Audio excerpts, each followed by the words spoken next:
നമസ്തേ, ഞാൻ രജനി. ഉച്ചവാർത്തയിലേക്ക് സ്വാഗതം. സംഭവ ബഹുലമായ ഒരു ദിവസത്തിൻ്റെ ഉച്ചയിലേക്ക് എത്തിയിരിക്കുകയാണ് നമ്മളെന്ന് തന്നെ പറയണം. വയനാട് DCC ട്രഷററുടെ ആത്മഹത്യയിൽ MLA IC ബാലകൃഷ്ണനെതിരെ പ്രതി ചേർക്കുകയും ചെയ്തു. ഒപ്പം ബോബി ചെമ്മണ്ണൂരിനെ കോടതി കയറ്റിയിരിക്കുകയാണ് ഹണി റോസ്. വിശദമായ വാർത്തകൾ നോക്കാം. ആദ്യം പ്രധാന തലക്കെട്ടുകൾ.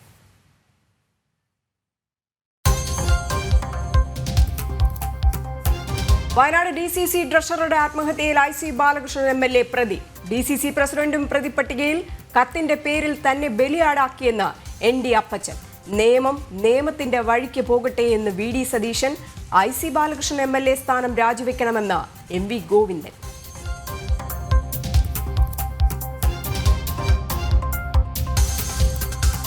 ബോബി ചെമ്മണ്ണൂരിനെ കോടതിയിൽ ഹാജരാക്കി.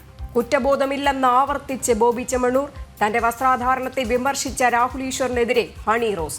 രാഹുൽ പൂജാരിയാകാത്തത് നല്ലതെന്നും പരാമർശം. അഭിപ്രായത്തിൽ ഉറച്ചു നിൽക്കുന്നുവെന്ന് രാഹുൽ ഈശ്വർ.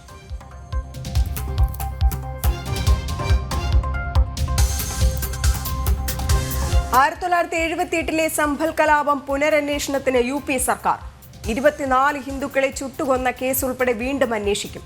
2 മാസം നീണ്ടുനിന്ന കലാപത്തിൽ കൊല്ലപ്പെട്ടത് 184 ഹിന്ദുക്കൾ.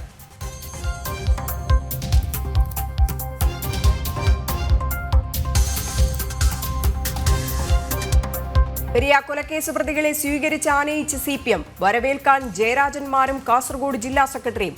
എല്ലാം കെട്ടിച്ചമച്ചതെന്ന് MV ജയരാജൻ. CBIക്കേറ്റ തിരിച്ചടിയെന്ന് P ജയരാജൻ. രാഷ്ട്രീയ ഗൂഢാലോചനയുടെ ഇരകളെന്ന് KV കുഞ്ഞിരാമൻ.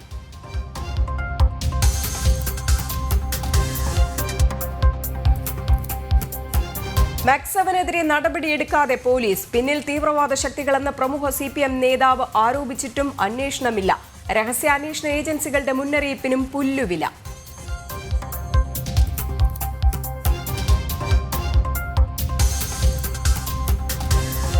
പാകിസ്ഥാനുള്ള ബ്രിട്ടന്റെ ധനസഹായം നിർത്തലാക്കണമെന്നാവശ്യം. പാർലമെന്റിൽ ആവശ്യമുന്നയിച്ച് ബ്രിട്ടീഷ് MP റൂബർട്ട് ലോവൽ.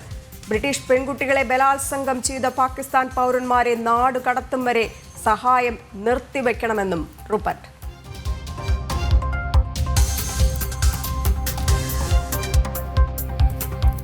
കണ്ണൂർ ഇരിട്ടിയിലിറങ്ങിയ കാട്ടാനകളെ പടക്കം പൊട്ടിച്ച് തുരത്താൻ വനംവകുപ്പ്. പ്രദേശത്തെ ജനങ്ങൾക്ക് ജാഗ്രതാ നിർദ്ദേശം. മൂന്നാർ നയമക്കാട് എസ്റ്റേറ്റിൽ പടയപ്പ. അതിരപ്പിള്ളിയിൽ കൃഷി നശിപ്പിച്ച് കാട്ടാനക്കൂട്ടം. വയനാട് അമരക്കുനിയിൽ കടുവാ ഭീതി.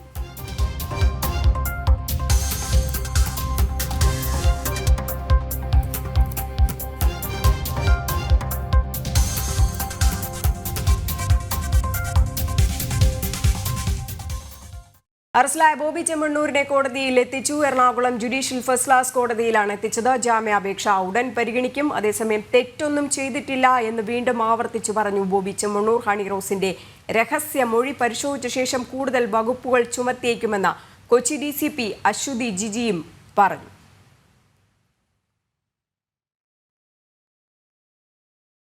ജിജീഷ് കർണാകരൻ ചേരുന്നുണ്ട്. ജിജീഷ്, 15 മണിക്കൂറിന് ശേഷം 2 പ്രാവശ്യം വൈദ്യപരിശോധന. അതിനൊക്കെ ശേഷം ഇപ്പോൾ കോടതിയിൽ ഹാജരാക്കിയിരിക്കുകയാണ്. കോടതി നടപടികൾ ആരംഭിച്ചു. എന്താണ് വിവരങ്ങൾ?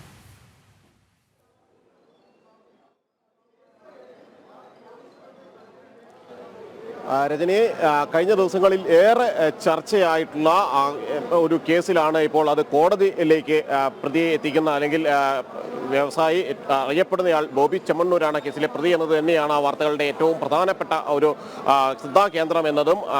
നടി ഹണി റോസിനെ തുടർച്ചയായി അപമാനിച്ചു, അവഹേളിച്ചു, സ്ത്രീത്വത്തെ മോശമായി ചിത്രീകരിക്കുന്ന രീതിയിൽ പരാമർശങ്ങൾ നടത്തി എന്ന ഹണി റോസിന്റെ തന്നെ പരാതിയിലായിരുന്നു ഇന്നലെ ബോബി ചെമ്മണ്ണൂരിനെ കൊച്ചിയിലേക്ക് എത്തിക്കുന്നത്. അത് വയനാട്ടിൽ നിന്ന് പിടികൂടുന്നു, അതിനുശേഷം കൊച്ചിയിലെത്തി അറസ്റ്റ് രേഖപ്പെടുത്തുന്നു. തുടർന്ന് ഇന്നലെ മുഴുവൻ ചോദ്യം ചെയ്തു, മണിക്കൂറുകൾ നീണ്ട ചോദ്യം ചെയ്യൽ.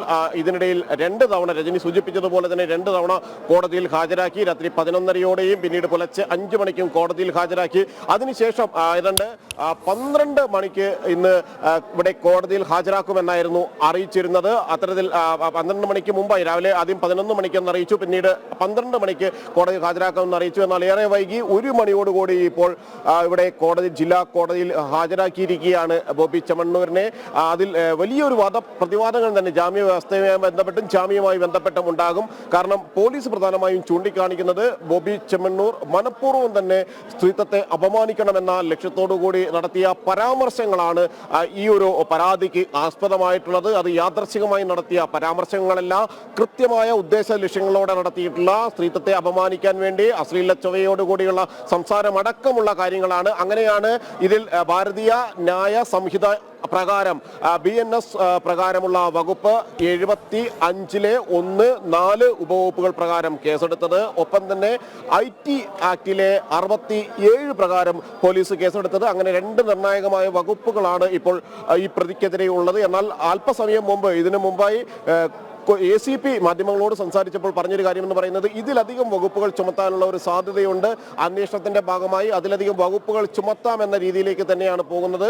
അതിലിപ്പോൾ ഒരു തീരുമാനം എടുത്തിട്ടില്ല, എന്നാൽ അതിനുള്ള സാധ്യതയുണ്ട് എന്ന് അദ്ദേഹം ചൂണ്ടിക്കാണിച്ചു. മാത്രമല്ല ബോബി ചെമ്മണ്ണൂർ ചില ആരോപണങ്ങൾ ചോദ്യം ചെയ്യലിൽ നടിക്കെതിരെ ഉയർത്തിയിരുന്നു. അതിൽ പ്രധാനമെന്ന് പറയുന്നത് ചില പ്രൊമോഷൻ ലക്ഷ്യങ്ങളോടുകൂടി തന്റെ സിനിമയുടെ പ്രൊമോഷൻ ലക്ഷ്യത്തിന് വേണ്ടി വാർത്തകളിൽ നിറഞ്ഞു നിൽക്കാനാണ് ഹണി റോസ് ഇത്തരത്തിൽ പരാതിയുമായി രംഗത്ത് വന്നിരിക്കുന്നത്. താൻ ഏതെങ്കിലും തരത്തിൽ സ്ത്രീത്വത്തെ അപമാനിക്കുന്ന അവഹേളിക്കുന്ന ഒരു പരാമർശവും ഒരു ഘട്ടത്തിലും നടത്തിയിട്ടില്ല. പകരം തനിക്കെതിരെ തെറ്റായ കാര്യങ്ങളാണ് പരാതി നൽകുകയായിരുന്നു നടി എന്ന കാര്യമാണ് ചൂണ്ടിക്കാണിക്കുന്നത്. മാത്രമല്ല ഇത് യാദർശികമായി പറഞ്ഞ ഒരു കാര്യമാണ്, കരുതിക്കൂട്ടി താൻ ഒരു കാര്യവും ആർക്കെതിരെയും പറഞ്ഞിട്ടില്ല എന്ന കാര്യമാണ്. എന്നാൽ പ്രോസിക്യൂഷൻ ഇവിടെ ചൂണ്ടിക്കാണിക്കുന്ന ഒരു കാര്യം എന്ന് പറയുന്നത് പ്രധാനമായും നിരവധി തവണ ഇത്തരത്തിൽ പല സ്ത്രീകൾക്കെതിരെയും മോശമായ പരാമർശങ്ങൾ ഉണ്ടായിട്ടുണ്ട് ബോബി ചെമ്മണ്ണൂരിന്റെ ഭാഗത്ത് നിന്ന്. സ്ത്രീത്വത്തെ അപമാനിക്കുന്ന പരാമർശങ്ങൾ, ദ്വയാർത്ഥ പ്രയോഗങ്ങളെല്ലാം തന്നെ ഉണ്ടായിട്ടുണ്ട് എന്ന കാര്യം ചൂണ്ടിക്കാണിച്ചു. ഇതിനിടയിലാണ് പോലീസിന്റെ അന്വേഷണത്തിന്റെ ഭാഗമായി ഹണി റോസ് തന്നെ നൽകിയ ഒരു പരാതിയുടെ അടിസ്ഥാനത്തിൽ 20ഓളം യൂട്യൂബർമാരിലേക്ക് കൂടി അന്വേഷണം എത്തിയിരിക്കുന്നത്. അതിൽ ചൂണ്ടിക്കാണിക്കുന്നത് തംബ്നെയിലുകൾ രൂപപ്പെടുത്തുമ്പോൾ അവിടെ പ്രധാനമായും ചില മോശം ചിത്രങ്ങൾ അവിടെ പ്രചരിപ്പിക്കാൻ ശ്രമിച്ചു. ഒപ്പം തന്നെ ചില മോശം വാചകങ്ങൾ, സ്ത്രീത്വത്തെ അപമാനിക്കുന്ന അവഹേളിക്കുന്ന തരത്തിൽ അശ്ലീല ദ്വയാർത്ഥ പ്രയോഗങ്ങളുള്ള ചില വാചകങ്ങൾ, വാക്യങ്ങളെല്ലാം തന്നെ ഈ തംബ്നെയിലിന്റെ മുകളിൽ എഴുതി ചേർത്തു. മാത്രമല്ല പല ഘട്ടങ്ങളിലും അത് തനിക്ക് മാത്രമുള്ള ഒരു അനുഭവമല്ല, പല സ്ത്രീകൾക്കുമുള്ള അനുഭവമാണ്. നടന്നു പോകുമ്പോൾ ചില ദൃശ്യങ്ങൾ പകർത്തുന്നു, ചില ഫോട്ടോകൾ പകർത്തുന്നു. അതിൽ ഏറ്റവും മോശം ആംഗിളുകളിലുള്ള ചില പടങ്ങൾ മാത്രം മുന്നിലേക്ക് വെക്കുന്നു. തംബ്നെയിൽ എന്ന പേരിൽ അത് മുന്നിലേക്ക് വെച്ച് ആ ചിത്രങ്ങൾ വെച്ച് അവഹേളനപരമായ ആക്ഷേപകരമായ ചില കാര്യങ്ങൾ നടത്തുന്നു എന്നത് തന്നെയായിരുന്നു ചൂണ്ടിക്കാണിച്ചത്. അതിന്റെ അടിസ്ഥാനത്തിൽ 20ഓളം യൂട്യൂബർമാർക്കെതിരെ പോലീസ് കേസ് രജിസ്റ്റർ അടക്കമുള്ള അന്വേഷണത്തിലേക്ക് കടക്കുന്ന ഒരു ഘട്ടമുണ്ട്. അതിനിടയിലാണ് ഇപ്പോൾ ബോബി ചെമ്മണ്ണൂരിന്റെ ജാമ്യ അപേക്ഷ. ഇന്നലെ വയനാട്ടിൽ നിന്ന് കൊച്ചിയിൽ കൊണ്ടുവന്ന സമയത്തും ബോബി ചെമ്മണ്ണൂർ പറഞ്ഞിട്ടുണ്ടായിരുന്നത് താൻ കുറ്റമൊന്നും ചെയ്തിട്ടില്ല.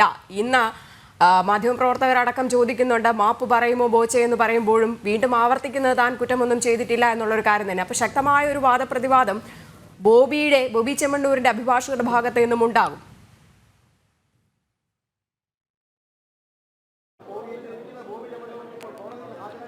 രജനി, തീർച്ചയായും ബോബി ചെമ്മണ്ണൂരിന്റെ വാദങ്ങൾ പ്രധാനം എന്ന് പറയുന്നത് നമ്മൾ നേരത്തെ സൂചിപ്പിച്ചതുപോലെ തന്നെ ഒരു തരത്തിലുള്ള സ്ത്രീത്വത്തെ അവഹേളിക്കുന്ന പരാമർശങ്ങൾ ഒരു ഘട്ടത്തിലും തന്റെ ഭാഗത്തു നിന്ന് ഉണ്ടായിട്ടില്ല.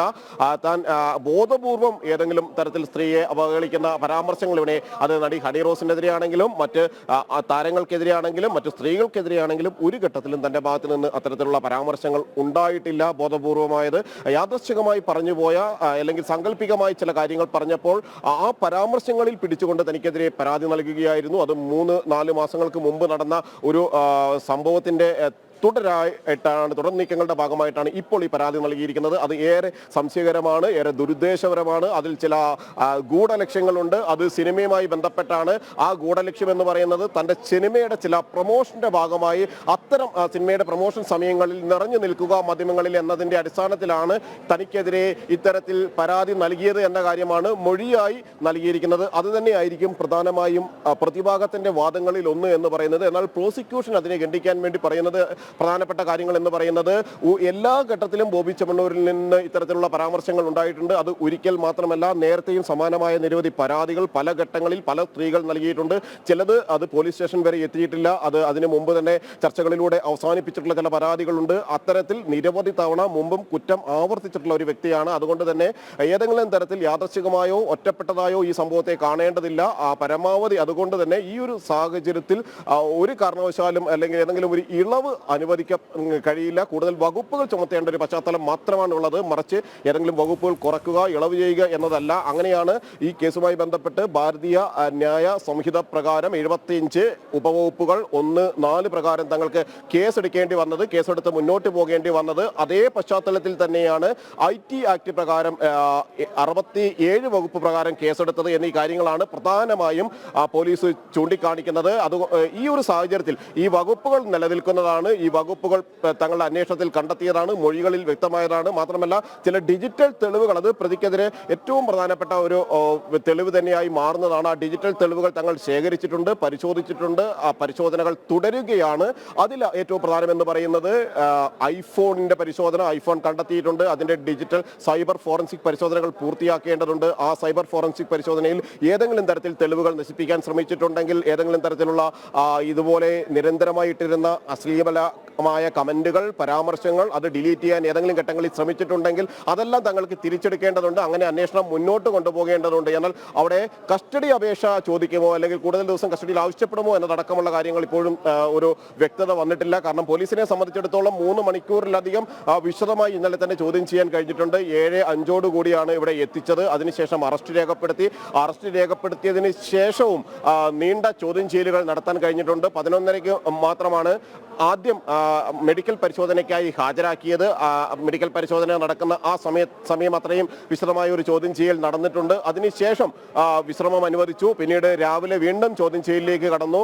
ഈ 1 മണിക്ക് ഹാജരാക്കുന്നത് വരെയും ACPയുടെ നേതൃത്വത്തിലും CIയുടെ നേതൃത്വത്തിലും എല്ലാം തന്നെയുള്ള ചോദ്യം ചെയ്യലുകൾ വിശദമായി തന്നെ നടന്നിട്ടുണ്ട്. DCP അടക്കം ചില ഘട്ടങ്ങളിൽ പ്രധാനപ്പെട്ട വിവരങ്ങൾ ശേഖരിക്കാൻ നേരിട്ട് മേൽനോട്ടം അന്വേഷണത്തിന്റെ ഭാഗമായി നടത്തുന്ന ഒരു കാഴ്ചയും കണ്ടു. കാരണം ഈ ഒരു കേസിൽ അത് ഒറ്റപ്പെട്ട സംഭവമല്ല, മറിച്ച് നിരവധി സ്ത്രീകൾ അഭിമുഖീകരിക്കുന്ന സമാന വിഷയമാണ്. നിരവധി സ്ത്രീകൾ സമാനമായ പ്രശ്നങ്ങളിലൂടെ കടന്നു പോകുന്നുണ്ട്. സമൂഹ മാധ്യമങ്ങളിലൂടെ അവഹേളനത്തിന് പല ഘട്ടങ്ങളിലും സ്ത്രീകൾ ഇരകളാകുന്നുണ്ട്.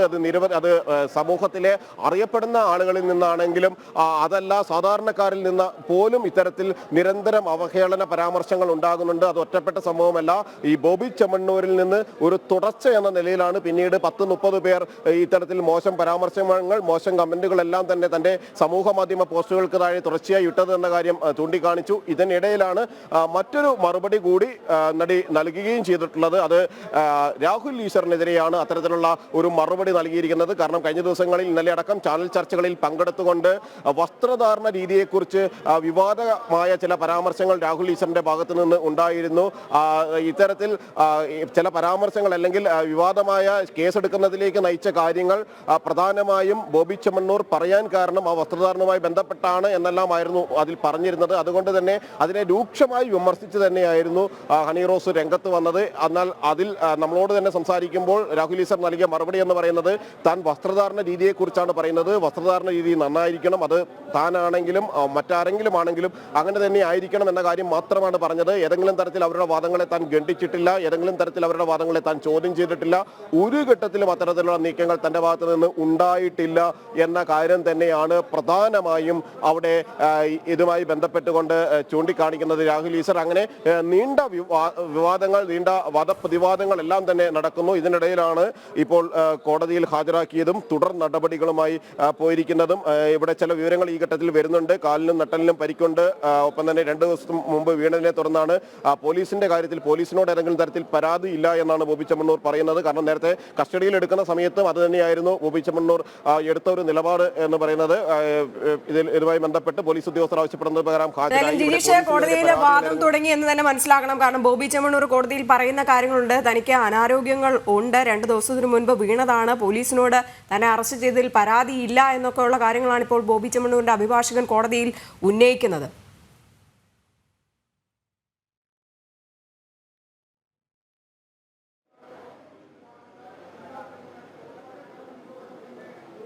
രജനി, ഇപ്പോൾ കേസിന്റെ നടപടികൾ വാദങ്ങൾ തുടരുന്നു എന്ന് തന്നെയാണ്. അതിൽ ബോബി ചെമ്മണ്ണൂരിന്റെ വാദങ്ങൾ അല്ലെങ്കിൽ ബോബി ചെമ്മണ്ണൂരിന് പറയാനുള്ള കാര്യങ്ങളാണ് ഇവിടെ പ്രധാനമായും മുന്നോട്ട് വെച്ചുകൊണ്ട് ഈ ഒരു ഘട്ടത്തിൽ വരുന്നത്. അവിടെ തന്റെ പ്രശ്നങ്ങൾ ബോബി ചെമ്മണ്ണൂർ ചൂണ്ടിക്കാണിക്കുന്നു എന്ന ഒരു വിവരങ്ങൾ ലഭിക്കുന്നു. എന്നാൽ പ്രോസിക്യൂഷനെ സംബന്ധിച്ചിടത്തോളം പ്രോസിക്യൂഷൻ വ്യക്തമാക്കിയിരിക്കുന്നത് ഈ ഒരു പ്രതി അല്ലെങ്കിൽ താങ്കൾ ഈ കേസിൽ പറഞ്ഞിരിക്കുന്ന ആൾ എന്ന് പറയുന്നത് സമാനമായ കുറ്റങ്ങൾ ആവർത്തിക്കാൻ സാധ്യതയുള്ള ഒരാളാണ്. മുമ്പും ഇത്തരത്തിൽ കുറ്റകൃത്യങ്ങളിൽ ഏർപ്പെട്ടിട്ടുള്ള ഒരാളാണ്. ഈ ഒരു ഘട്ടത്തിൽ കോടതി അത്തരം കാര്യങ്ങൾ കൂടി പരിഗണിച്ച് മുന്നോട്ട് പോകേണ്ടതുണ്ട് എന്നത് തന്നെയാണ് പ്രധാനമായും മുന്നോട്ട് വയ്ക്കുന്ന വിവരങ്ങൾ എന്ന് പറയുന്നത്.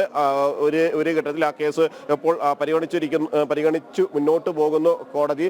ഒരു നീണ്ട പ്രതിവാദങ്ങളിലേക്ക് തന്നെ ഒരുപക്ഷെ കേസ് നീളുന്ന ഒരു ഘട്ടത്തിലേക്ക് തന്നെ പോകും. 1:30 കോടതിയുടെ ഇടവേളയാണ്.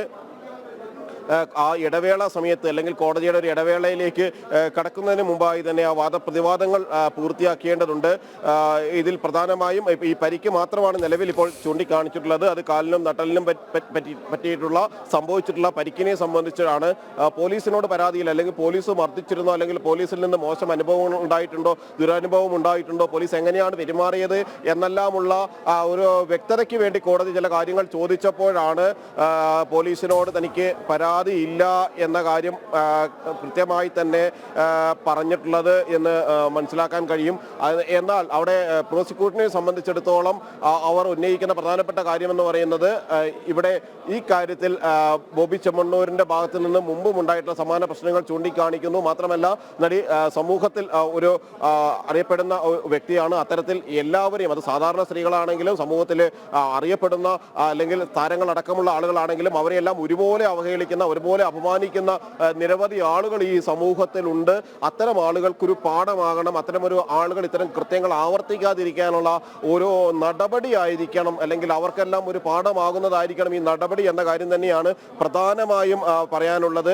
ജാമ്യ ഹർജിക്കെതിരെ പോലീസ് ശക്തമായ ഒരു നിലപാട് സ്വീകരിച്ചിരിക്കുന്നു എന്നാണ് ഈ ഒരു ഘട്ടത്തിൽ വ്യക്തമായിരിക്കുന്നത്. ജാമ്യ ഹർജിക്കെതിരെ ഏറ്റവും കടുത്ത നിലപാടിൽ നിൽക്കുന്നു. ഒരു കാരണവശാലും ജാമ്യം അനുവദിക്കരുത് എന്ന നിലപാടിലേക്ക് പോയിരിക്കുന്നു. അതായത് സാധാരണഗതിയിൽ ഈ കേസിന്റെ മറ്റ് വശങ്ങളെല്ലാം തന്നെ പരിശോധിച്ച് ചില ഘട്ടങ്ങളിലെല്ലാം പോലീസ് ജാമ്യ ഹർജിയെ എതിർക്കാതിരിക്കുന്ന ഒരു സമീപനമുണ്ട് എങ്കിൽ അതിൽ നിന്ന് വ്യത്യസ്തമായി ഇവിടെ ഒരു കാരണവശാലും ജാമ്യം അനുവദിക്കരുത്, ജാമ്യ ഹർജിക്കെതിരാണ് തങ്ങളുടെ നിലപാട് എന്ന കാര്യം അസന്നിഗ്ധമായി തന്നെ വ്യക്തമാക്കുകയാണ് ഇവിടെ ചെയ്തിരിക്കുന്നത്. ആ കാര്യം തീർച്ചയാണ്. കാരണം അല്പസമയത്തിന് മുൻപായിരുന്നു ഈ കൊച്ചി DCP അശ്വതി ജിജിയുടെ വാക്കുകൾ. അത് കാരണം പറയേണ്ടത് ഈ ബോബി ചെമ്മണ്ണൂരിനെതിരെ ഹണി റോസാണ് ആദ്യമായിട്ടൊരു പരാതി നൽകിയെങ്കിലും ഇനിയും ഇദ്ദേഹത്തിനെതിരെ പരാതികൾ ഉണ്ടോ എന്നുള്ള കാര്യം പരിശോധിക്കുമെന്ന് പറയുന്നു.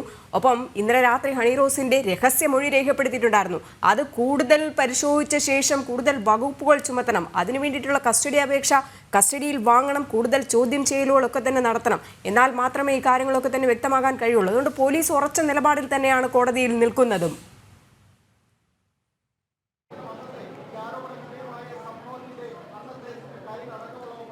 രജനി, തീർച്ചയായും അതുതന്നെയാണ് നേരത്തെ ACP ചൂണ്ടിക്കാണിച്ച ഒരു പ്രധാനപ്പെട്ട കാര്യമെന്ന് പറയുന്നത്. കാരണം അവിടെ ബോബി ചെമ്മണ്ണൂരിന്റെ വാദങ്ങൾ തങ്ങൾക്ക് അംഗീകരിക്കാൻ കഴിയില്ല. ബോബി ചെമ്മണ്ണൂർ പറയുന്നത് പോലെ യാദൃശ്ചികമായി പ്രത്യേക സാഹചര്യത്തിൽ പലവിധ പരാമർശങ്ങൾ നടത്തുമ്പോൾ ആ പരാമർശങ്ങളുടെ ഭാഗമായി നടത്തിയ ഒരു പരാമർശമല്ല ബോബി ചെമ്മണ്ണൂരിന്റെ ഭാഗത്ത് നിന്ന് ഉണ്ടായത്. അത് ആസൂത്രിതമാണ്. അത്തരം ഒരു വാക്ക് പറയണമെന്ന് ഉദ്ദേശിച്ച് തന്നെ പറഞ്ഞതാണ്. ഇത്തരം കാര്യങ്ങൾ മുമ്പും ബോബി ചെമ്മണ്ണൂരിന്റെ ഭാഗത്ത് നിന്ന് ഉണ്ടായിട്ടുണ്ട്. ദ്വയാർത്ഥ പ്രയോഗങ്ങൾ, പല ദ്വയാർത്ഥ പ്രയോഗങ്ങളും. പോലീസ് പറയുന്ന ഒരു കാര്യമുണ്ട്, ഇപ്പോൾ പുതിയതായിട്ട് വന്നതാണ്, ഗൗരവമുള്ള കുറ്റമാണ് ബോബി ചെമ്മണ്ണൂർ നടത്തിയിരിക്കുന്നതെന്ന്.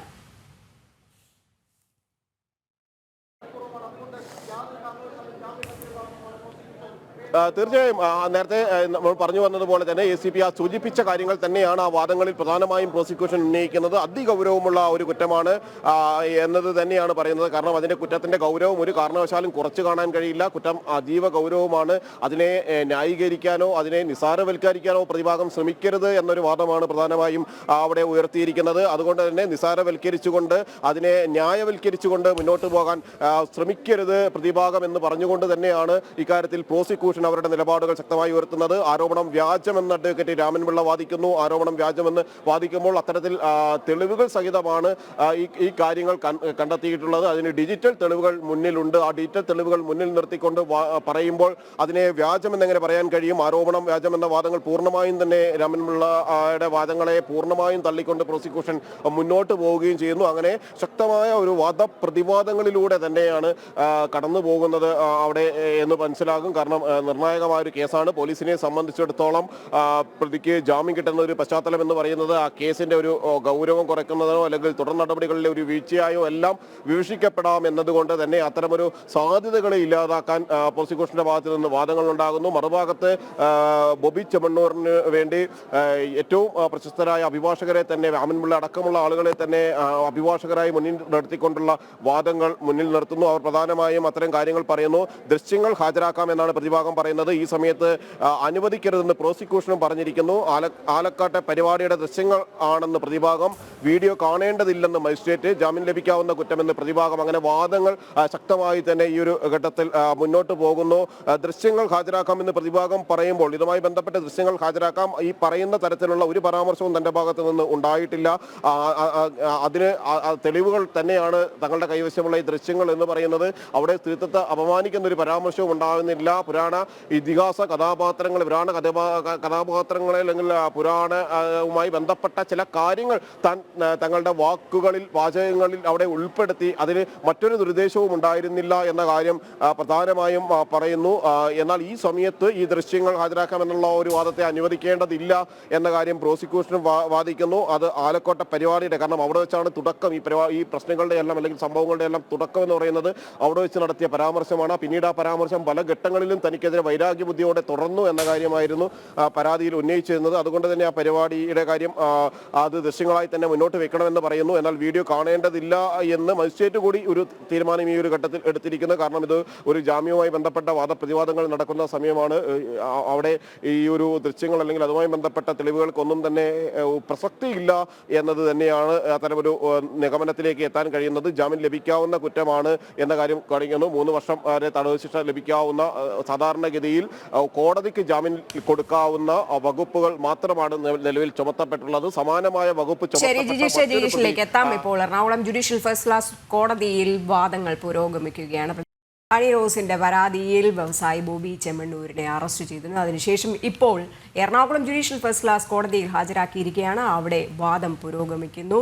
തന്നെ ശക്തമായ വാദം തന്നെയാണ് പ്രതിഭാഗം ഉന്നയിക്കുന്നത്. അതുപോലെ തന്നെ കസ്റ്റഡിയിൽ വേണമെന്നുള്ള അപേക്ഷയുമായിട്ട് ഉറച്ചു നിൽക്കുക തന്നെയാണ് പോലീസും ചെയ്യുന്നത്. ജിജീഷ് കർണാകരൻ ചേരുന്നുണ്ട് Ernakulam judicial first class magistrate കോടതിക്ക് മുൻപിൽ നിന്നും. ജിജീഷ്, വാദങ്ങൾ എങ്ങനെ പുരോഗമിക്കുന്നു?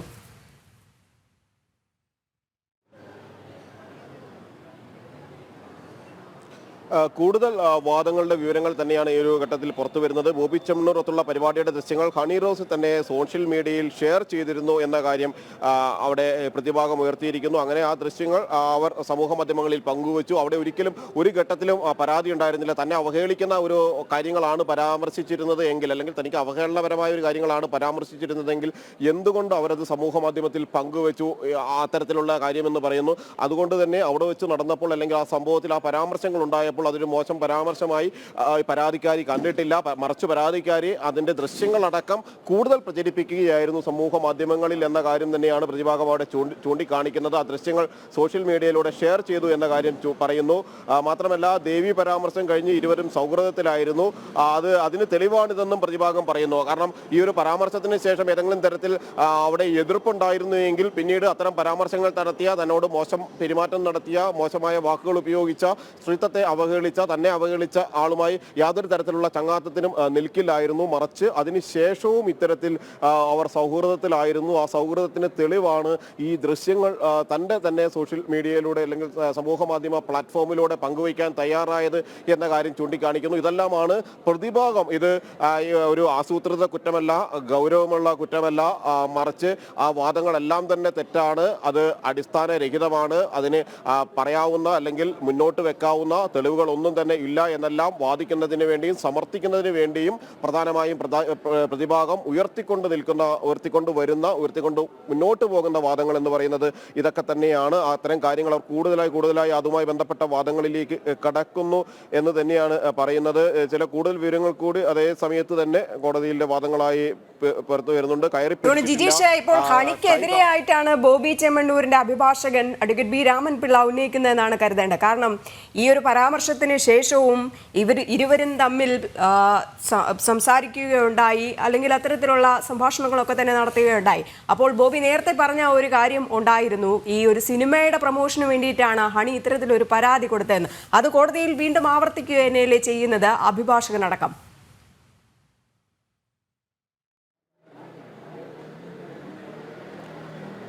രജനി, തീർച്ചയായും ഇവിടെ പ്രധാനമായും ഇതിൽ ചൂണ്ടിക്കാണിക്കുന്നത് എന്ന് പറയുന്നത്, പ്രതിഭാഗം പറയുന്നത് എന്ന് പറയുന്നത്, ഈ ഒരു പരാതിക്കാരിയെ എതിരാക്കുന്ന അല്ലെങ്കിൽ പരാതിക്കാരിക്കെതിരായ ഒരു കാര്യങ്ങൾ തന്നെയാണ് ഇവിടെ പറയുന്നത്. മാർക്കറ്റിംഗ് പ്രൊമോഷൻ പരിപാടിക്ക് വേണ്ടിയാണ് ഏറ്റവും അധികം പണം നൽകി ഉദ്ഘാടന ചടങ്ങുകളിലേക്ക് വിളിക്കേണ്ടി വരുന്ന ഒരു താരത്തെ തന്നെ വിളിച്ചത് എന്ന കാര്യം പറയുന്നു. അത് തന്നെയാണ് ഹൈലി പെയ്ഡ് ഗസ്റ്റിനെ വിളിച്ചു എന്ന ഒരു വാക്ക് ഉപയോഗിക്കുന്നത്.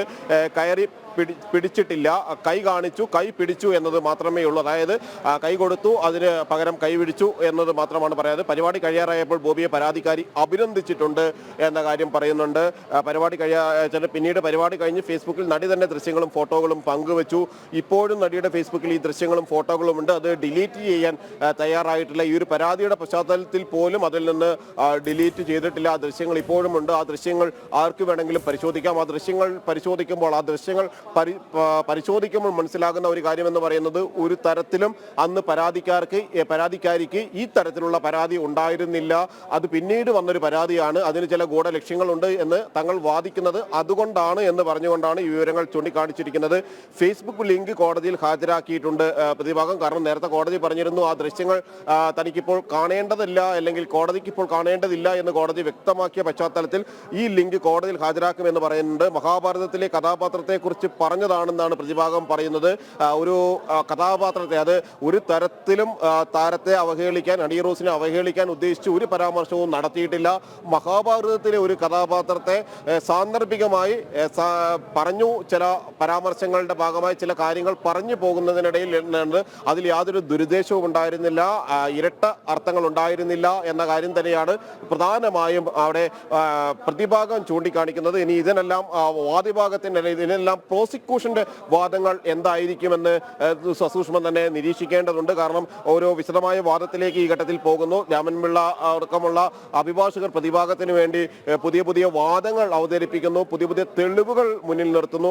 ജാമ്യം ലഭിക്കാവുന്ന കുറ്റമാണ്, ജാമ്യം നിഷേധിക്കരുത്, കേസിന്റെ ഗൗരവം വളരെ കുറവാണ്, ഗൗരവകരമല്ല ആയ ഒരു കേസല്ല, പരമാവധി 3 വർഷം തടവ് ശിക്ഷ മാത്രം ലഭിക്കാവുന്ന, എല്ലാ തെളിവുകളും എതിരായാൽ പോലും അത്തരത്തിൽ മാത്രം ലഭിക്കാവുന്ന അല്പസമയത്തിനകം തന്നെ അറിയാൻ കഴിയും ബോബി ചെമ്മണ്ണൂർ റിമാൻഡിലോ അതോ ജാമ്യത്തിലോ എന്നുള്ള കാര്യം. അറസ്റ്റിലായ ബോബി ചെമ്മണ്ണൂരിനെ എറണാകുളം ജുഡീഷ്യൽ ഫസ്റ്റ് ക്ലാസ് കോടതിയിൽ ഹാജരാക്കി ഇപ്പോൾ ജാമ്യാപേക്ഷ പരിഗണിക്കുകയാണ്. വാദപ്രതിവാദങ്ങൾ നടക്കുന്നു. ബോബി ചെമ്മണ്ണൂരിനെ ജാമ്യത്തിൽ വിടരുത് എന്നുള്ള ഒരു ആവശ്യത്തിൽ ഉറച്ചു നിൽക്കുക തന്നെയാണ് പോലീസ്. കസ്റ്റഡിയിൽ വേണമെന്ന് പറയുന്നുണ്ട്. അതോടൊപ്പം തന്നെ പ്രതിഭാഗം ആ വീഡിയോ ദൃശ്യങ്ങൾ അടക്കം കാണിക്കാമെന്ന് പറയുമ്പോഴും മജിസ്ട്രേറ്റ് അത് വേണ്ട എന്ന് പറയുന്നു. താൻ നടത്തിയ പരാമർശങ്ങൾ യഥാർത്ഥ പരാമർശങ്ങളില്ല എന്നടക്കമുള്ളതാണ് ബോബി ചെമ്മണ്ണൂരിൻ്റെ അഭിഭാഷകൻ ബാധിക്കുന്നത്. എന്തായാലും അല്പസമയത്തിനകം തന്നെ ബോബി ചെമ്മണ്ണൂർ റിമാൻഡിലാകുമോ അതോ ജാമ്യത്തിൽ വരുമോ എന്നുള്ള കാര്യങ്ങളൊക്കെ തന്നെ അറിയാൻ കഴിയും. Ernakulam judicial first class magistrate കോടതിയിൽ നിന്ന് വിവരങ്ങൾ പങ്കുവയ്ക്കുകയായിരുന്നു ജിജീഷ്. മറ്റു വാർത്തകൾ കൂടെ നോക്കിയതിനു ശേഷം ഇതിലേക്ക് എത്താം. രാഹുൽ ഈശ്വറിനെ വിമർശിച്ച നടി ഹണി റോസ്. രാഹുലിന്റെ പോരാട്ടങ്ങൾ സ്ത്രീകളുടെ പോരാട്ടങ്ങളെ നിർവീര്യമാക്കുന്നുവെന്ന നടിയുടെ പോസ്റ്റ്. രാഹുൽ ഈശ്വർ പൂജാരി ആയിരുന്നെങ്കിൽ സ്ത്രീകൾ ഡ്രസ് കോഡ് ഉണ്ടാക്കിയേനെ എന്നും പരിഹാസമുണ്ട്.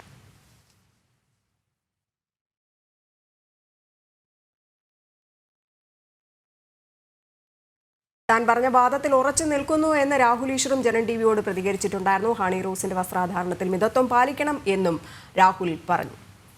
ബോബി ചെമ്മണ്ണൂരിനെ രൂക്ഷമായ ഭാഷയിൽ വിമർശിച്ച മുൻ മന്ത്രി ജി സുധാകരൻ. ബോബി ചെമ്മണ്ണൂർ വെറും പ്രാകൃതനും കാടനുമാണ്, അയാൾക്ക് ലൈംഗിക സംസ്കാരമാണ്. ആലപ്പുഴയിലായിരുന്നുവെങ്കിൽ തങ്ങൾ തല്ലിയേനെ. പല സ്ത്രീകളെയും അയാൾ അപമാനിച്ചെന്നും സുധാകരൻ ചൂണ്ടിക്കാട്ടി. കായംകുളം MSM കോളേജ് സംഘടിപ്പിച്ച പുസ്തക പ്രകാശന ചടങ്ങിൽ പങ്കെടുക്കുകയായിരുന്നു അദ്ദേഹം. ഒരു പരമനാരിയെ അറസ്റ്റ് ചെയ്തല്ലോ, മൂന്നാമന്റെ പേര് അത് സ്വർണ്ണ കച്ചവടക്കാരൻ. പരമനാറിയല്ലേ? ഞാൻ 15 വർഷം എൻ്റെ ഭാര്യയോട് പറഞ്ഞ അവൻ പരമനാറിയാണ്. ഇവൻ്റെ ഒരു ജാഥയുണ്ടായിരുന്നു കേരളത്തിൽ.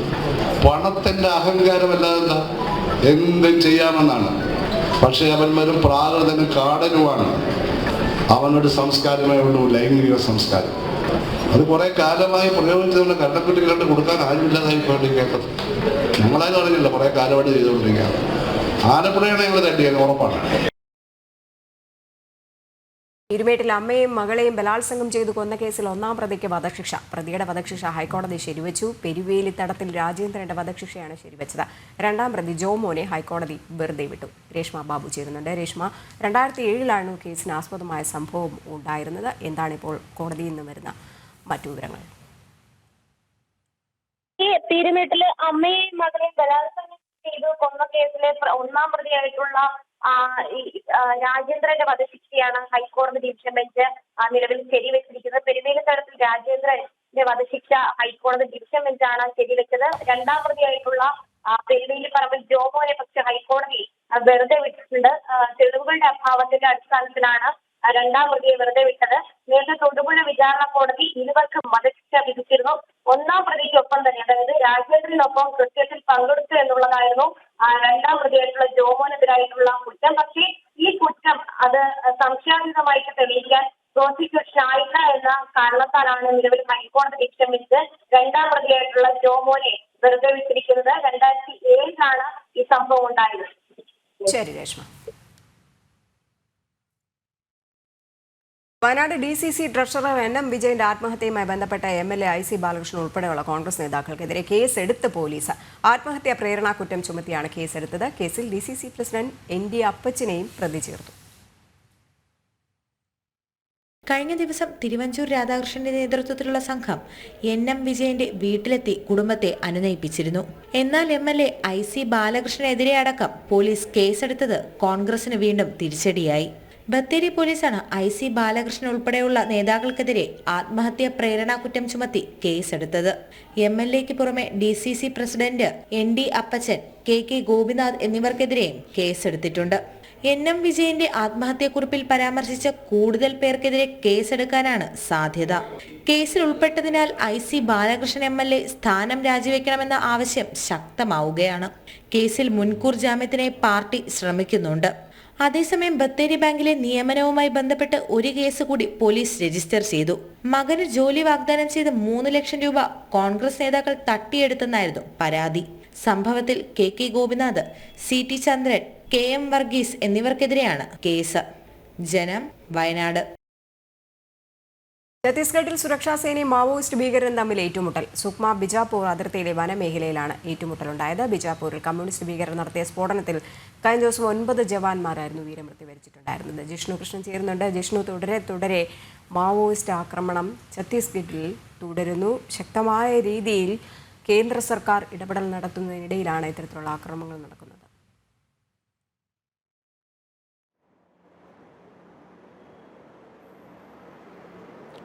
രജനി, ഛത്തീസ്ഗഡിൽ മാവോയിസ്റ്റ് വിരുദ്ധ പോരാട്ടം സുരക്ഷാ സേന ശക്തമാക്കുകയാണ്. ഇന്നിപ്പോൾ ബീജാപൂർ അതിർത്തിയിൽ വനമേഖലയിലാണ് സുരക്ഷാ സേനയും കമ്മ്യൂണിസ്റ്റ് ഭീകരരും തമ്മിലുള്ള ഏറ്റുമുട്ടൽ നടക്കുന്നത്. ഇന്ന് പുലർച്ചെ മുതൽ ഛത്തീസ്ഗഡ് പോലീസിന്റെ പ്രത്യേക വിഭാഗവും CRPFും മറ്റ് സുരക്ഷാ ഏജൻസികളും സംയുക്തമായാണ് മേഖലയിൽ പരിശോധന നടത്തിയത്. അതിനിടയിലാണ് ഇത്തരത്തിലൊരു ഏറ്റുമുട്ടൽ ഉണ്ടായത് എന്നുള്ളതാണ് ഉന്നത ഉദ്യോഗസ്ഥർ നൽകുന്ന വിവരം.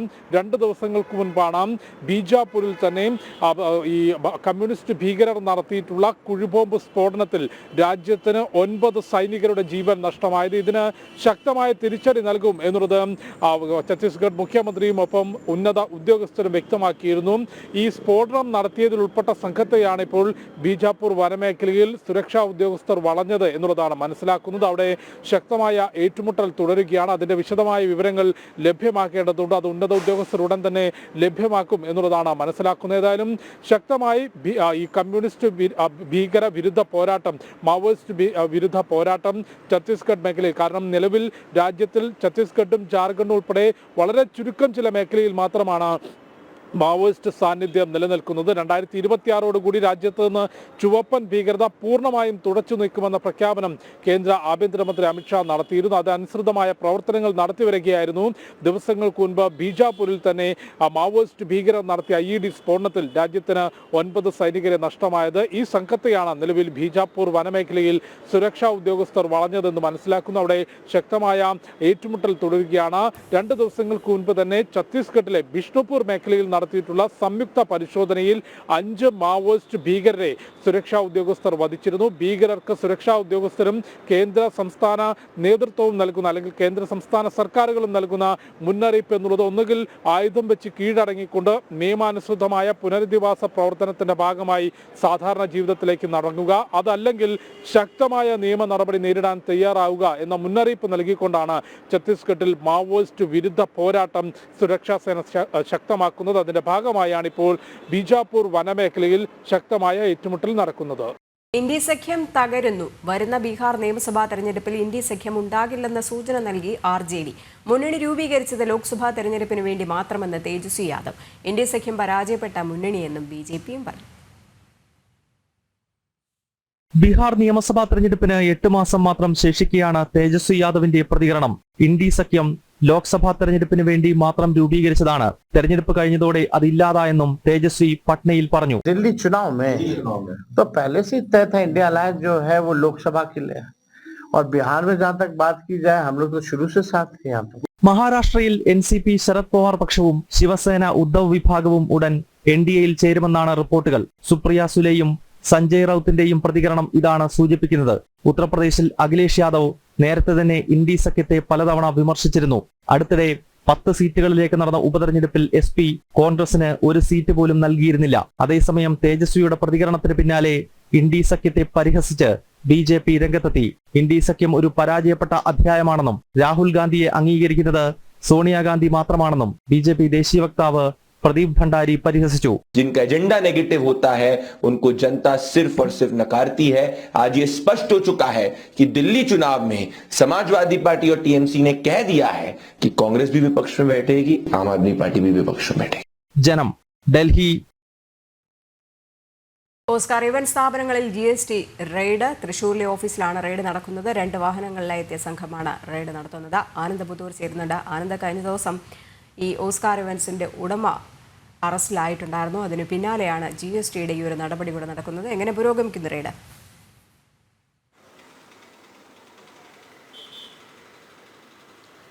അല്പസമയം മുമ്പാണ് തൃശ്ശൂരിലെ ഓസ്കാർ ഇവന്റ് സ്ഥാപനത്തിൽ GST റെയ്ഡ് ആരംഭിച്ചിട്ടുള്ളത്. 2 വാഹനങ്ങളായി എത്തിയ സംഘമാണ് ഇപ്പോൾ അവിടെ റെയ്ഡ് നടന്നുകൊണ്ടിരിക്കുന്നുണ്ട്. ഈ ഓസ്കാർ ഉടമ ജനീഷ് P. സംസുദ്ദീൻ, ഈ MLA ഉമാ തോമസിന് അപകടം പറ്റിയ ആ ഒരു പരിപാടിയിൽ ആ സ്റ്റേജ് ക്രമീകരണത്തിന് ചുമതല ഓസ്കാർ ഇവന്റ്സിനായിരുന്നു. കോടതിയിൽ കീഴടക്കാൻ ഹൈക്കോടതി ആവശ്യപ്പെട്ടിട്ടും ഇയാൾ കീഴടങ്ങിയിരുന്നില്ല. തുടർന്ന് 2 ദിവസങ്ങൾക്ക് മുമ്പാണ് ഇയാളെ ആശുപത്രിയിൽ നിന്ന് പോലീസ് പിടികൂടുന്നത്.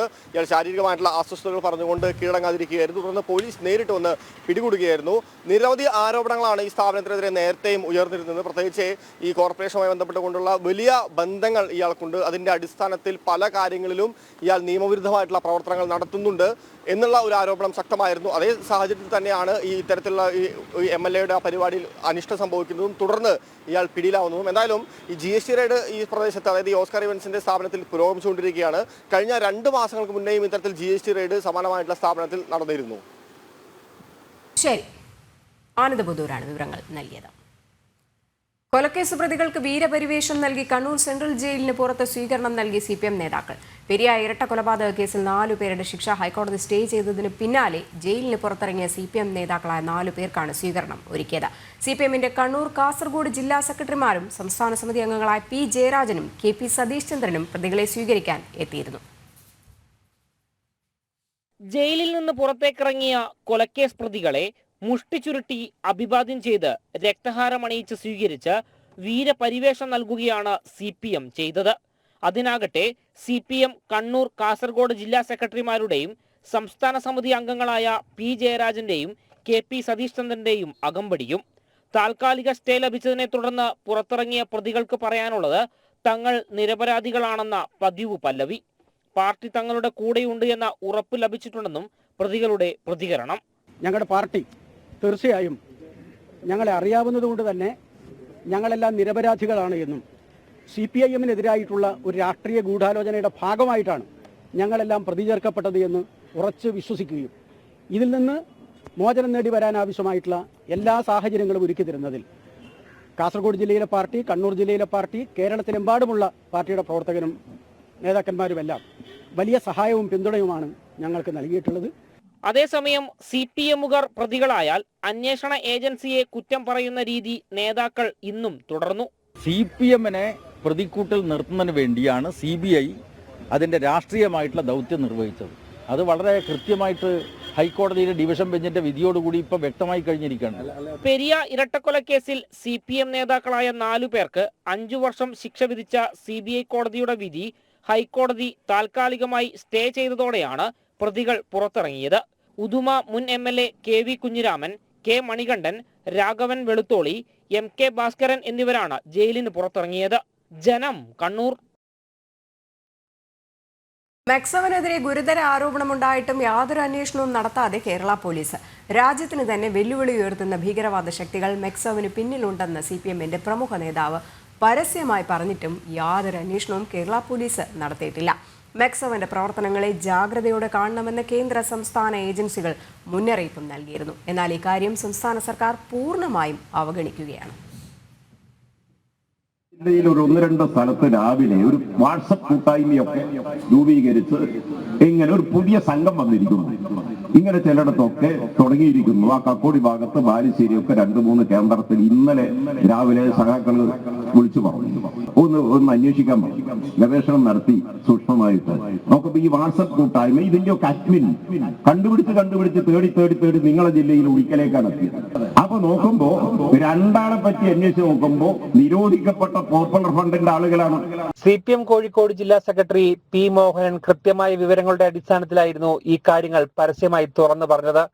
പക്ഷേ മത തീവ്രവാദികളുടെയും പാർട്ടിയിലെ മുതിർന്ന നേതാക്കളുടെയും ഭീഷണിക്ക് വഴങ്ങി P മോഹനൻ നിലപാടിൽ നിന്നും മലക്കം മറിഞ്ഞുവെങ്കിലും ഉന്നയിച്ച ആരോപണങ്ങൾ ഏറെ പ്രസക്തമായി ഇന്നും നിലനിൽക്കുകയാണ്. ഇവർ എഴുന്നള്ളിച്ച് കൊണ്ടുവരുന്നതാരാ?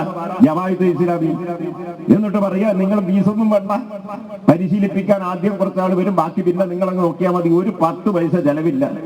തുറസായ സ്ഥലത്ത്, പൊതു സ്ഥലത്ത്, അതെ ജിമ്മും മറ്റതെല്ലായിട്ട് ഇവരെ ചെലവിൽ. സംഗതി എന്താണെന്നറിയോ? ഈ ജമാഅത്തെ ഇസ്ലാമിയുടെ മതരാഷ്ട്രവാദത്തിന് മറയിടാനുള്ള ഒരു പരിവേഷം ഉണ്ടാക്കലാണ്. തീവ്രവാദികളെയും കൂട്ടിയിട്ടുള്ള ഏർപ്പാടാണ് ഇതെല്ലാം. ഇങ്ങനെ നാനാഭാഗത്തു നിന്നും ഇത്തരം ശക്തികളെല്ലാം വരുന്നു. രാജ്യസുരക്ഷയ്ക്ക് തന്നെ ഭീഷണിയാകുന്ന ഏറെ ഗൗരവമായ ഈ വിഷയത്തിൽ ഒരന്വേഷണവും നടത്താൻ ഇതുവരെ സംസ്ഥാന പോലീസ് തയ്യാറായിട്ടില്ല. പിന്നിലെ രാഷ്ട്രീയ സമ്മർദ്ദമാണ് ഇതിന് പ്രധാന കാരണമെന്ന് വ്യക്തം. മെക്സവന്റെ പ്രവർത്തനം കൃത്യമായി നിരീക്ഷിക്കണമെന്ന കേന്ദ്ര സംസ്ഥാന രഹസ്യാന്വേഷണ ഏജൻസികളുടെ മുന്നറിയിപ്പും കേരള പോലീസ് നേരത്തെ അവഗണിച്ചിരുന്നു. അതേസമയം വിഷയത്തിൽ കേന്ദ്ര ഏജൻസികളുടെ അന്വേഷണം അന്തിമഘട്ടത്തിലാണ്. ജനം, കോഴിക്കോട്. UK-യിലെ പെൺകുട്ടികളെ ബലാത്സംഗം ചെയ്ത പാകിസ്ഥാനികളെ നാട് കടത്തും വരെ പാകിസ്ഥാനുള്ള ധനസഹായം തടയണമെന്ന് ബ്രിട്ടീഷ് MP M. റോബർട്ട് ലോവാണ് ബ്രിട്ടീഷ് പാർലമെന്റിൽ ആവശ്യമുന്നയിച്ചത്. അതേസമയം ഇലോൺ മസ്ക് ബ്രിട്ടീഷ് MPക്ക് പിന്തുണയുമായി രംഗത്തെത്തി. പാകിസ്ഥാന് ബ്രിട്ടൻ നൽകുന്ന മാനുഷിക ധനസഹായം വരും വർഷം 3 ഇരട്ടിയായി വർദ്ധിപ്പിച്ചിരിക്കുകയാണ്. വർഷങ്ങളായി ഇത്തരത്തിൽ ധനസഹായം പാകിസ്ഥാന് ബ്രിട്ടൻ നൽകുന്നുണ്ട്. ഇത്തരത്തിൽ നൽകുന്ന ധനസഹായം നിർത്തിവെക്കാൻ തയ്യാറാകുമോ എന്നാണ് റൂപ്പർട്ട് ലോ പാർലമെന്റിൽ ചോദിച്ചത്. Will the government commit to pausing all Pakistani visas and foreign aid into the country until the Pakistani government agrees to accept any of its deported citizens that have perpetrated these crimes on British soil, and also imprisons these rapists and their accomplices in Pakistan however they see fit? Will the government undertake a full investigation into officials who had knowledge of these crimes yet failed to act? ബ്രിട്ടനിലെ 1400ഓളം പെൺകുട്ടികളെ പീഡിപ്പിച്ച കേസുകൾ പാകിസ്ഥാനികൾക്ക് എതിരെയുണ്ട്. ഇത്തരത്തിൽ കുറ്റകൃത്യങ്ങളിൽ ഏർപ്പെട്ടവരെ പാകിസ്ഥാനിലേക്ക് തിരിച്ചു കൊണ്ടുപോകാൻ തീരുമാനമുണ്ടാകും വരെ ധനസഹായം നിർത്തിവെക്കണമെന്നാണ് ആവശ്യം. ഇത്തരത്തിൽ നൽകുന്ന ധനസഹായം കുറ്റവാളികൾക്ക് വേണ്ടി പ്രയോജനപ്പെടുത്തുന്നില്ലെന്ന് ഉറപ്പുവരുത്താമോ എന്നും അദ്ദേഹം ചോദിക്കുന്നു. ഏറെ ഗൗരവമർഹിക്കുന്ന ചോദ്യങ്ങളാണ് ലോ പാർലമെന്റിൽ ഉന്നയിച്ചത്. ഇലോൺ മസ്ക് ഉൾപ്പെടെയുള്ളവർ ലോവിന് പിന്തുണയുമായി എത്തിയിട്ടുണ്ട്. ഇന്റർനാഷണൽ ഡെസ്ക്, ജനം. യുക്രൈനിൽ വൻ ആക്രമണം നടത്തി റഷ്യ. 13 പേർ കൊല്ലപ്പെട്ടു എന്നാണ് വിവരം. നിരവധി പേർക്ക് പരിക്കേറ്റു. സപ്രോഷ്യയിലാണ് ആക്രമണം നടന്നത്. ഏറെ ജനസാന്ദ്രതയുള്ള പ്രദേശങ്ങളിലാണ് റഷ്യൻ ആക്രമണം നടന്നത്. സപ്പോർഷ്യയിൽ നടന്ന ആക്രമണത്തിൽ 13 പേർ കൊല്ലപ്പെട്ടതായാണ് വിവരം. കെട്ടിടങ്ങൾക്ക് നേരെയാണ് ശക്തമായ ആക്രമണമുണ്ടായത്. ആഴ്ചകളായി റഷ്യയും യുക്രൈനും തമ്മിലുള്ള സംഘർഷം രൂക്ഷമാവുകയാണ്. യുക്രൈന് $800 കോടി ആയുധങ്ങൾ വിതരണം ചെയ്യാനുള്ള അമേരിക്കയുടെ തീരുമാനം പ്രഖ്യാപിക്കപ്പെട്ടതിന് പിന്നാലെയാണ് റഷ്യൻ ആക്രമണം. നേരത്തെ $1000 കോടി ആയുധങ്ങൾ അമേരിക്ക യുക്രൈന് നൽകിയിരുന്നു. അതിനു മുൻപ് നൽകിയ ആയുധങ്ങൾ പ്രയോജനപ്പെടുത്താനും ബൈഡൻ അനുമതി നൽകിയിരുന്നു. ജോ ബൈഡൻ അധികാരമൊഴിയുന്നതിന് മുന്നോടിയായാണ് ഇടപാടുകൾ യാഥാർത്ഥ്യമാക്കുന്നത്. ഡൊണാൾഡ് ട്രംപ് അധികാരത്തിലെത്തിയാൽ ആയുധ വിതരണം നിർത്തിവെക്കുന്നത് ആലോചിക്കുമെന്ന് നേരത്തെ സൂചിപ്പിച്ചിരുന്നു. മാത്രമല്ല, റഷ്യയുമായി മികച്ച ബന്ധം പുലർത്തുന്ന വ്യക്തി കൂടിയാണ് ട്രംപ്. ജനുവരി 20-ന് ട്രംപ് അധികാരത്തിലെത്തി നടപ്പാക്കാനിരിക്കുന്ന കാര്യങ്ങൾ മുൻകൂട്ടി കണ്ടുകൊണ്ടുള്ള നീക്കങ്ങളാണ് റഷ്യയും യുക്രൈനും കൈക്കൊള്ളുന്നത്. ഇന്റർനാഷണൽ ഡെസ്ക്, ജനം. ശബരിമല വിശേഷങ്ങൾ നോക്കാം. ശരണമെൻ്റയ്യപ്പ. ശരണമെൻ്റയ്യപ്പ പവർഡ് ബൈ അഴകുള്ള മുടിക്ക് വേണം total care from AVA Kottakkal Ayurveda. ശരിയായ ആയുർവേദം, ശരിയായ ഫലപ്രാപ്തി. കോ പവർഡ് ബൈ ഇനി എന്നും നിങ്ങളുടെ പ്രഭാത ഭക്ഷണം BKD സ്റ്റീം പുട്ടുപൊടി, rich and soft. Bharat Lajna multi state housing cooperative society limited, Kerala, Tamil Nadu and Pondicherry. Gold, diamond, Gems. ആതുര സേവന രംഗത്ത് സമർപ്പിത സേവനത്തിന്റെ 50 വർഷങ്ങൾ. ഭാരത് ഹോസ് in association with Makarajyothi group of companies, Pune, Maharashtra. ഇനി നമ്മുടെ വീട്ടിൽ ഉദയഭാരത് കലണ്ടർ തന്നെ. രാംരാജിനറിയാം മലയാളക്കര.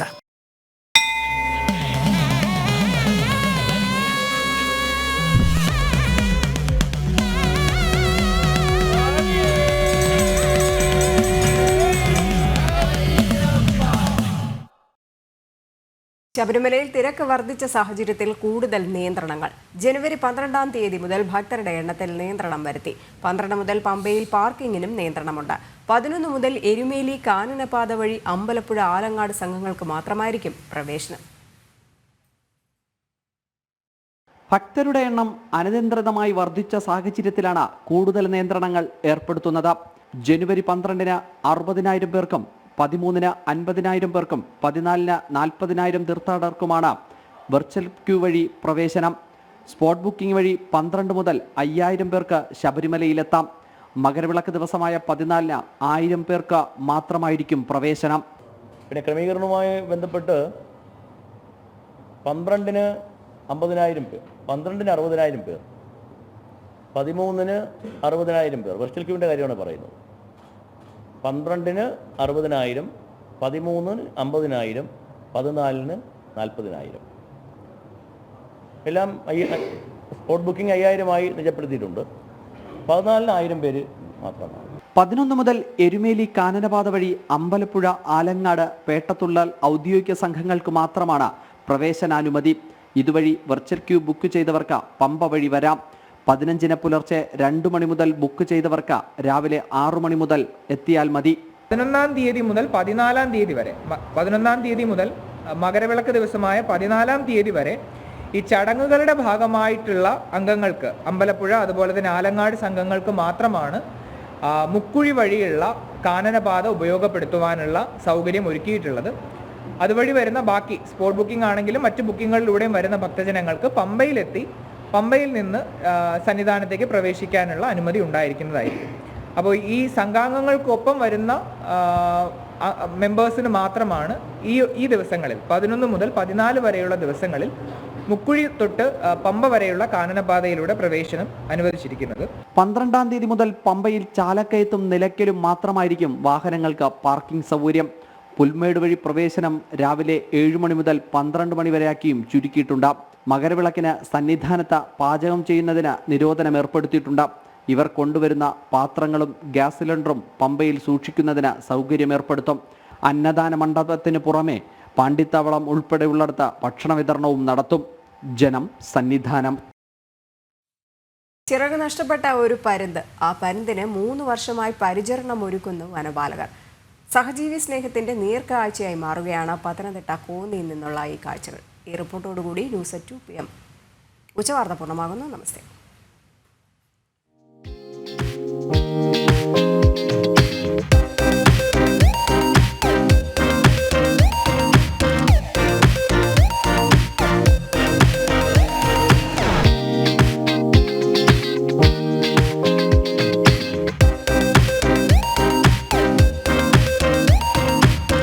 കരുത്തും ശൗര്യവും ഇപ്പോഴും ഈ പക്ഷിക്കുണ്ട്. പക്ഷെ മാനത്ത് പറന്നുയരാനുള്ള കഴിവ് ഈ പരുന്ത് മറന്നിട്ടുണ്ടാകണം. അതിന് പിന്നിലെ കഥ ഇങ്ങനെ. 3 വർഷങ്ങൾക്ക് മുൻപ് കോന്നി ഫോറസ്റ്റ് സ്ട്രൈക്കിംഗ് ഫോഴ്സിലേക്ക് ഒരു സന്ദേശമെത്തി. കൊല്ലം തേവലക്കരയിൽ നിന്നുമായിരുന്നു ആ ഫോൺ കോൾ. ചോരയിൽ കുളിച്ച് ഒരു പരുന്ത് വഴിയരികിൽ കിടക്കുന്നു. വേഗം എത്തിയില്ലെങ്കിൽ ജീവൻ നഷ്ടപ്പെട്ടേക്കാം. കോന്നി ഫോറസ്റ്റ് സ്ട്രൈക്കിംഗ് ഫോഴ്സ് വനപാലകർ ഉടൻ അങ്ങോട്ട് പുറപ്പെട്ടു. പരുന്തിനെ കണ്ടെടുത്ത് കോന്നിയിലെ ഓഫീസിലെത്തിച്ചു. വിദഗ്ധ പരിശോധനയും നടത്തി. പരുന്തിന്റെ ചിറക് പൂർണ്ണമായും അരിഞ്ഞുകളഞ്ഞ നിലയിലാണെന്ന് ഡോക്ടർ നടത്തിയ പരിശോധനയിൽ കണ്ടെത്തി. ചിറകിന്റെ മൂലകോശവും നഷ്ടപ്പെട്ടു. അതുകൊണ്ട് ഇനി ചിറക് വളരില്ല. കാട്ടിലേക്ക് വിട്ടാൽ അതിജീവന സാധ്യത തീർത്തും വിരളം. ഏതോ മനുഷ്യർ ചെയ്ത കൊടും ക്രൂരതയാണിത്. കൂട്ടിലിട്ട് വളർത്താൻ ചെയ്തതാകണം. ചില മനുഷ്യരുടെ കൊടും ക്രൂരത കൊണ്ട് മുറിവേറ്റ ഈ പരുന്തിന് മറ്റൊരു കൂട്ടം നല്ല മനുഷ്യർ സംരക്ഷണമേകി.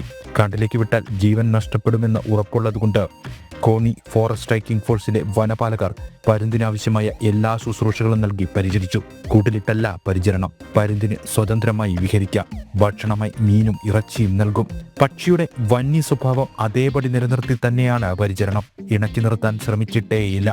പക്ഷെ തന്റെ പരിചരണത്തിന് സമയം നീക്കിവെക്കുന്ന തനിക്കായി ഇത്രയൊക്കെ ചെയ്തു തരുന്ന ഈ നല്ല മനുഷ്യരെ കണ്ടില്ലെന്ന് നടിക്കാൻ പരുന്തിന് ആയില്ല. സ്വാഭാവികമായ ഒരിണക്കം പരുന്തിന് ഇപ്പോൾ ഇവിടുത്തെ വനപാലകരോടുണ്ട്. ഒരു തവണ പോലും അക്രമ സ്വഭാവം കാട്ടിയിട്ടില്ല.